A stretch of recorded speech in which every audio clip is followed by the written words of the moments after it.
Okay, in today's video we will be doing Conqueror's Blade, and we will compare Sons of Fenrir versus the Dimachaeri, which is the new Gladiator unit this season.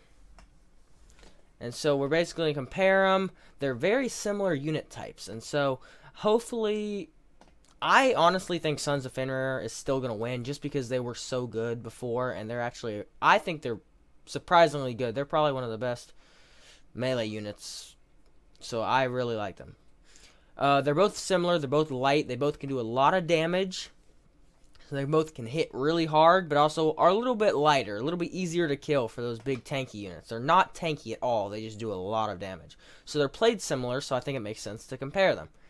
And so right now I only have the level 8 Dimachaeri.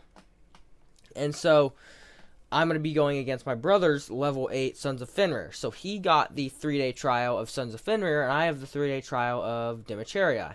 And so it should be a very similar match fight.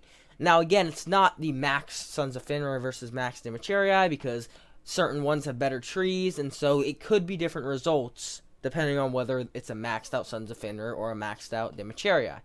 I currently think Sons of Fenrir are going to win. I have enjoyed Sons of Fenrir a lot. I really like the unit.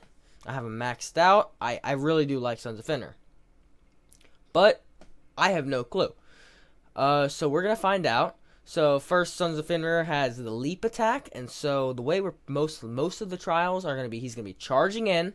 Okay, then he's going to press the 3, which gives him a little bit of a buff and I guess doesn't take as much range damage. And so let me see here. It says movement speed will increase and higher resistance against range damage. So probably won't affect the battle very much, but he's going to click Predator right after. And then the third thing he's going to do is the second ability, number 2. I forget what it's called, but it's very powerful. It's that one that gives them all glowy red. Beast. Yes, Beast. That one's going to be very powerful. And that's sort of why I think Sons of Fenrir is going to win. But who knows? Beast takes a while to hit sometimes, too. Sometimes you can't activate Beast right away. So, who knows? This is a 1v1. This is not a comparison of how they do in the open field, who gets more kills. This is 1v1 comparison, and we're about to find out. So, Dimachaeri. They have 45 defense, so again, a very light armor unit. Not much defense at all. And 69 attack. So mine actually have more attack and more defense, so 76 attack. But again, he's the maxed out version. Now at the end, I'm going to be showing a picture of my brother's Sons of Fenrir stats to compare it with these guys' stats, the Dimacheri stats, so you can compare yourself and kind of get a picture of what you're seeing here and why you think who would win or whatever. I think the main thing that might help the Dimacheri, it does seem to have some pretty good abilities. I've already played them. I've got some good kills. They are powerful. There's no doubt. So they have that one. So that is basically they do a couple stabs and then jump back. They do like a flip backwards. And then the turret. So anyway, this is the lunge forward. They kind of jump up and lunge forward. And so that is what I normally do first when I'm actually playing them. I do the lunge forward first, and then I do the couple attacks after. And because what the lunge does, it actually stuns them. No, not stuns them, but gives them a dazed effect. So I figured if they have a dazed effect on the enemy troops, when I do the second lunge, right, they will do 2 unblockable attacks after they're stunned. So hopefully that's when I played them, I thought, hey, if they're stunned, we can hit them hard right after. And so that's what we're going to do. And then we can jump back and kind of reevaluate, because they jump back anyway. So then you can kind of pull them back. But for this, it's just going to be a full-out attack. I'm going to try to keep my hero out of the way. I don't do that in the beginning, so there is some changes I do make in the last one I do. I actually get out of the way completely, so it's a perfectly no hero in the way to confuse the troops, if that makes sense. So this is my Sons of Fenrir health stats. Oh, that was my brother's Sons of Fenrir health stats. That was the level 8 Sons of Fenrir. So that was the first attack. Now, I had a little glitch there when they were charging at me, so I'm not sure how that worked, but all I know is it timed out so perfectly. The timing was just amazing on that. So yeah, the timing was good. The way they landed that first lunge just completely obliterated the lines, and the Sons of Fenrir didn't even jump over us.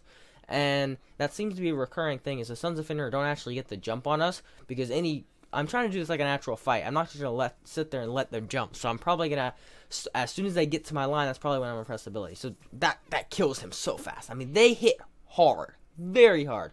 Probably their abilities probably make them hit harder than Sons of Fenrir. But then when Sons of Fenrir have Beast on, I'm sure it probably hits harder.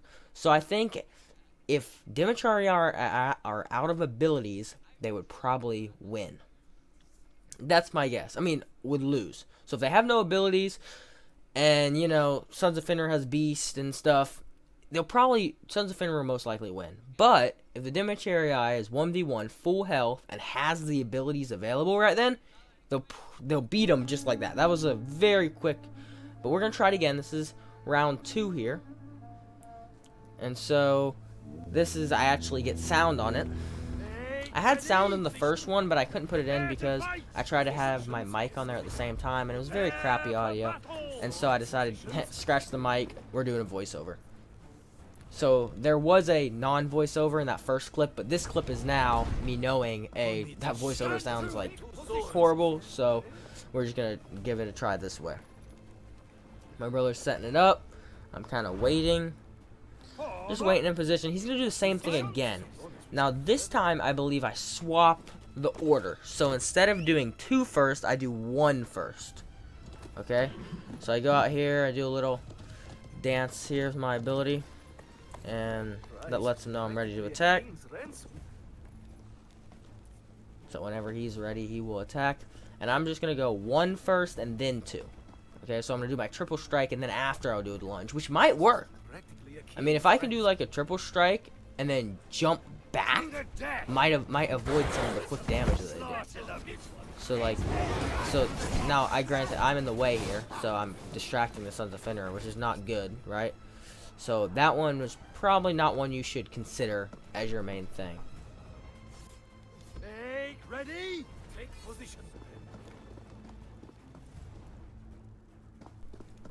Yeah, that's not one you should consider at all. So this is another one. They charge.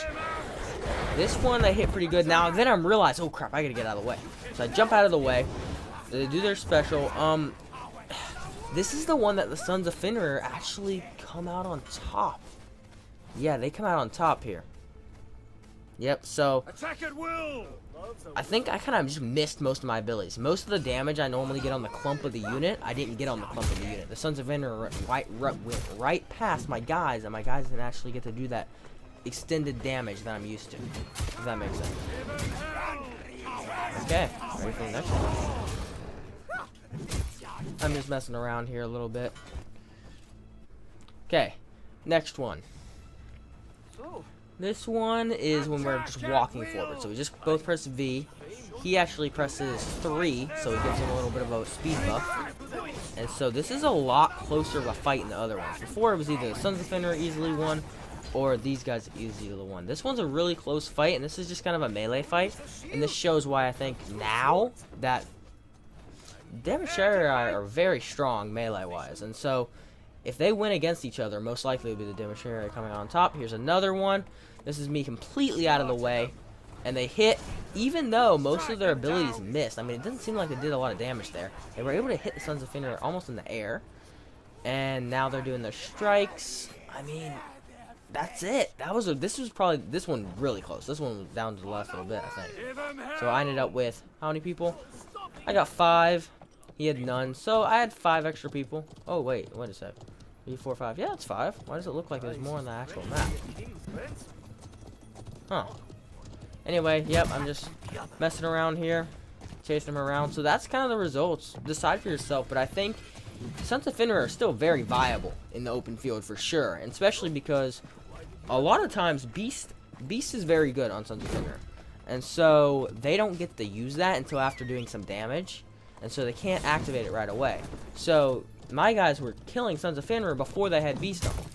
And so in the open field, most units are going to fight Sons of Fenrir when they already have Beast on, which will give them a huge benefit, the Sons of Fenrir. So yeah, that's about it. And I'm just running around playing around. Make your own decision, but it seems like, you know, that's it. In a 1v1, it's Dimachaeri. They won most of the time. Now, obviously, it'll change when it gets maxed up, but when they get maxed out, so that'll be a separate video once I max them both out. Or Tyler would have to max them both out. So I'll max out Dimachaeri and Tyler would have to max out Sons of Fenrir. But yeah, this will be fun. Have a good day.